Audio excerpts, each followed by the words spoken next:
गन्धपुष्पं श्री गुरुवे नमः एते गन्धपुष्पं श्री गुरुवे नमः एते गन्धपुष्पे नमः गंगणपतये नमः वक्रतुंड महाकाय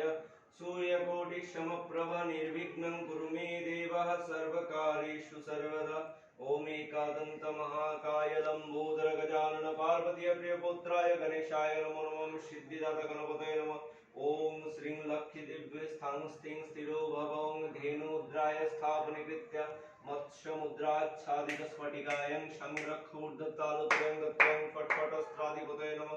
ओम वांग हृदये नमः विं शिरसि नमः वैं शिखाय नमः कवचाय ओम नेत्रत्राय भूषण वह करताल पृष्ठेभ्यं अस्त्राय पटं अंगुष्ठेभ्यं नमो तर्जनेभ्यं नमो मध्येभ्यं भूषणोइकेभ्यं हुं कनिष्ठेभ्यं भूषणं वह करताल पृष्ठेभ्यं अस्त्राय पट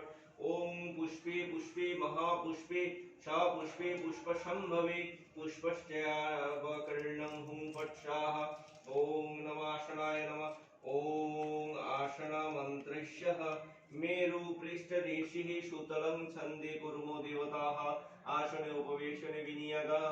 ओम पृथ्वीत्रयाधृतलोकदेवित्वं विष्णुनाधृततं च धारयमं नित्यं पवित्रं कुरु चासनम् ओम आसनाय नमः।